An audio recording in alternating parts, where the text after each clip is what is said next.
ವೀಕ್ಷಕರೇ, ಧ್ರುವ ಸರ್ಜಾ ನಟನೆ ಮಾಡಿರ್ತಕ್ಕಂಥ ಅದ್ದೂರು ಮೂವಿ ನೀವೆಲ್ಲ ನೋಡೇ ಇರ್ತೀರ. ಆ ಸಿನಿಮಾದಲ್ಲಿ 1 ತಾಸು 59 ನಿಮಿಷ 56 ಸೆಕೆಂಡ್ಗೆ ಒಂದು ಸೀನ್ ಸ್ಟಾರ್ಟ್ ಆಗುತ್ತೋ. ಶುರುವಾಗಿರ್ತಕ್ಕಂಥ ಆ ಸೀನು 2 ತಾಸು 2 ನಿಮಿಷ 40 ಸೆಕೆಂಡ್ಗೆ ಮುಕ್ತಾಯ ಆಗುತ್ತೋ. ಬಟ್ ಈ ಹಂತದಲ್ಲಿ ಬರ್ತಕ್ಕಂಥ ಕೆಲವೊಂದಿಷ್ಟು ಡೈಲಾಗ್ಗಳು ತುಂಬಾ ಹೃದಯ ವಿದ್ರಾಕವಾಗಿ ಭಾವನಾತ್ಮಕವಾಗಿ ಮನಸ್ಸಿಗೆ ನಾಡ್ತಕ್ಕಂಥ ಡೈಲಾಗ್ಗಳಾಗಿರ್ತಾವೆ.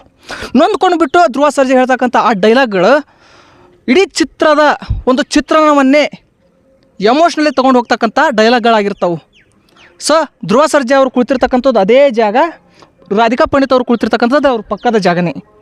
ಸೊ ಇವಾಗ ನಾವು ಇರ್ತಕ್ಕಂಥದ್ದು ಏನಪ್ಪ ಅಂದ್ರೆ ಸಮ್ಮರ್ ಪ್ಯಾಲೇಸ್ ಅಂತ ಹೇಳ್ಬಿಟ್ಟು, ಇದು ಬಿಜಾಪುರ ಡಿಸ್ಟಿಕ್, ಬಿಜಾಪುರ ತಾಲೂಕು ಕುಮಟಿ ಅಂತಕ್ಕಂಥ ಒಂದು ಹಳ್ಳಿಲಿ ಬರ್ತದೆ. ಸೊ ಅವತ್ತು ಅವ್ರು ಚಿತ್ರೀಕರಣ ಮಾಡ್ಬೇಕಾದ್ರೆ ಇಲ್ಲಿ ನೀರು ಇರಲಿಲ್ಲ. ಇವಾಗ ಇಲ್ಲಿ ನೀರು ಬಂದಿರತಕ್ಕಂಥದ್ದು, ಪಕ್ಕದಲ್ಲಿ ಕೆರೆ ಇರತಕ್ಕಂಥದ್ದು, ಆ ಕೆರೆ ನೀರು ಇಲ್ಲಿಗೆ ಬರ್ತಕ್ಕಂಥ ಒಂದು ಅವಕಾಶ ಇರ್ಬೋದು ಅಂತಲೂ ಅನಿಸುತ್ತೆ ನಮಗೆ. ಸೊ ಅಲ್ಲಿ ಕೂತ್ಕೊಂಡ್ಬಿಟ್ಟು ಧ್ರುವ ಸರ್ಜಾ ಏನು ಡೈಲಾಗ್ ಹೇಳ್ತಾರ ಅಂತ ಹೇಳ್ಬಿಟ್ಟು ಒಂದು ಸಾರಿ ಅದೇ ಜಾಗದಲ್ಲಿ ಹೋಗಿಬಿಟ್ಟು ನಾವು ಫೀಲ್ ಮಾಡ್ತಕ್ಕಂಥ ಕೆಲಸ ಮಾಡೋಣ ಬನ್ನಿ.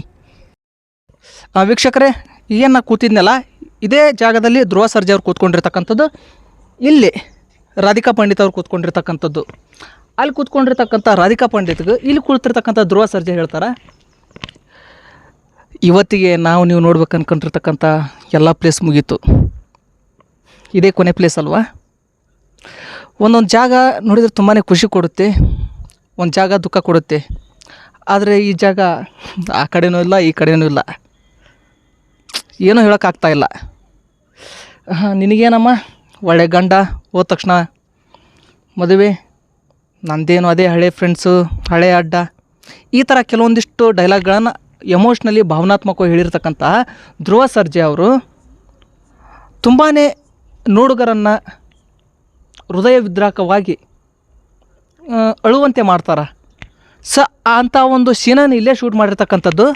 ಸೊ ಈ ಒಂದು ಬೇಸಿಗೆ ಅರಮನೆಯ ಕುರಿತು ನಾವು ನೋಡ್ತಾ ಹೋದ್ರೆ, ಏನು ಮುಸ್ಸಂಜೆ ವೇಳೆಯಲ್ಲಿ ಮುತ್ತಿಟ್ಟ ಉಸಿರಾನಿ ಅಂತಕ್ಕಂಥ ಒಂದು ಹಾಡು ಏನು ಬರ್ತಲ್ಲ ಧ್ರುವ ಸರ್ಜಾ ಅವ್ರದ್ದು, ಅವರು ನನಗೆ ಜಾಸ್ತಿ ಹೊತ್ತಿಲ್ಲಿ ಕೂತ್ಕೊಳ್ಳೋಕೆ ಆಗ್ತಾಯಿಲ್ಲ, ಇವತ್ತು ನೀನೇ ಪಿ ಜಿಗೆ ಹೋಗು, ನಾನು ಮನೆಗೆ ಹೋಗ್ತೀನಿ ಅಂತ ಹೇಳ್ಬಿಟ್ಟು ನೊಂದ್ಕೊಂಡ್ಬಿಟ್ಟು ಹೇಳ್ತಕ್ಕಂಥ ಒಂದು ಸೀನು ತುಂಬಾ ನೋವು ಕೊಡ್ತಕ್ಕಂಥದ್ದು ಪ್ರೇಮಿಗಳಿಗೆ, ಅದರೊಳಗೂ ಭಗ್ನ ಪ್ರೇಮಿಗಳಿಗೆ ಕಣ್ಣೀರಲ್ಲಿ ನೀರು ಬರ್ತಕ್ಕಂಥ ಒಂದು ಸೀನು ಅದಾಗಿರ್ತಕ್ಕಂಥದ್ದು. ಸೊ ಆತ ಇಲ್ಲಿಂದ ಎದ್ಬಿಟ್ಟು ಹೀಗೆ ಹೋಗ್ತಾ ಇರಬೇಕಾದ್ರೆ ಸೊ ಡ್ರೋನಲ್ಲಿ ಅದನ್ನು ಕ್ಯಾಪ್ಚರ್ ಮಾಡಿರ್ತಕ್ಕಂಥದ್ದು ನೋಡ್ತಕ್ಕಂಥವ್ರಿಗೆ ಭಾವನಾತ್ಮಕ ತುಂಬಾ ಅಳು ಬರುತ್ತೆ. ಇನ್ಕ್ಲೂಡ್ ಆ ಸೀನನ್ನು ನೋಡಿದ ತಕ್ಷಣ ನನಗೂ ಕೂಡ ತುಂಬಾ ನೋವು ಅನ್ನಿಸ್ತು. ಇವತ್ತಿಗೆ ಇಲ್ಲಿ ಸಾಕಷ್ಟು ಚಿತ್ರಗಳು ನಡೀತಾ ಇದ್ದಾವೆ, ಯೂಟ್ಯೂಬರ್ಸ್ ಬಂದು ಇಲ್ಲಿ ಶೂಟಿಂಗ್ ಕೂಡ ಮಾಡಿ ಹೋಗ್ತಾ ಇದ್ದಾರೆ. ಮತ್ತು ಅದ್ರ ಜೊತೆಗೆ ಕೆಲವೊಂದಿಷ್ಟು ಸಿನಿಮಾದ ಇದಕ್ಕೆ ಶೂಟಿಂಗಿಗೆ ಹೇಳಿ ಮಾಡಿಸಿರ್ತಕ್ಕಂಥ ಒಂದು ಪ್ಲೇಸು ಈ ಸಮರ್ ಪ್ಲೇಸ್ ಆಗಿರ್ತಕ್ಕಂಥದ್ದು. ಸೊ ಇದನ್ನು ನೀವು ನೋಡಲೇಬೇಕಪ್ಪ ಅಂತಂದ್ರೆ ವಿಜಯಪುರ ಜಿಲ್ಲೆಯ ವಿಜಯಪುರ ತಾಲೂಕಿನ ಕುಮಟಿಗಿ ಅಂತಕ್ಕಂಥ ಒಂದು ಹಳ್ಳಿಗೆ ಬಂದು ನೋಡ್ಬೋದು. ಪಕ್ಕದಲ್ಲೇ ಒಂದು ಕೆರೆ ಕೂಡ ಇದೆ. ಸೊ ಯಾವ್ಯಾವ ಪ್ಲೇಸ್ ಹೇಗಿದೆ ಅಂತಕ್ಕಂಥದ್ದು ನಿಮ್ಗೆ ಇಲ್ಲಿ ಚೆನ್ನಾಗಿ ಕಾಣ್ಲಿಕ್ಕತ್ತದ. ತುಂಬಾ ಬಿಳಿ ವರ್ಣದಿಂದ ಕಂಗೊಳಿಸ್ತಕ್ಕಂಥ ಒಂದು ಬೇಸಿಗೆ ಅರಮನೆ ಇದು. ಆ ಒಂದು ಸೀನಿಗೆ ಪ್ರೇಮಿಗಳಿಗೆ ಕೂಡ ಹೇಳಿ ಮಾಡಿಸಿರ್ತಕ್ಕಂಥ ಒಂದು ಜಾಗ ಅನ್ನಿಸ್ತಾ ಇದೆ. ಸೊ ಇಲ್ಲಿ ಬಂದ ತಕ್ಷಣವೇ ನನಗೂ ಕೂಡ ಏನೋ ಒಂಥರ ಹಿತಕರವಾಗಿರ್ತಕ್ಕಂಥ ಅನುಭವ ಆಗ್ತಾಯಿದೆ. ಸೊ ಯುವ ನಾಯಕ ನ್ಯೂಸು ಈ ಕಡೆ ಬಂದಾಗ ತಮಗೂ ಕೂಡ ಈ ಒಂದು ಜಾಗವನ್ನು ತೋರಿಸ್ಬೇಕು ಅನ್ನಿಸ್ತು, ಇದ್ರ ಬಗ್ಗೆ ಹೇಳ್ಬೇಕು ಅನ್ನಿಸ್ತು. ಧ್ರುವ ಸರ್ಜಾ ಅವರು ಕೂಡ ಇಲ್ಲಿ ಆ್ಯಕ್ಟ್ ಮಾಡಿರ್ತಕ್ಕಂಥದ್ದು ಭಾಳ ಖುಷಿ ಕೊಟ್ಟಿರ್ತಕ್ಕಂಥದ್ದು.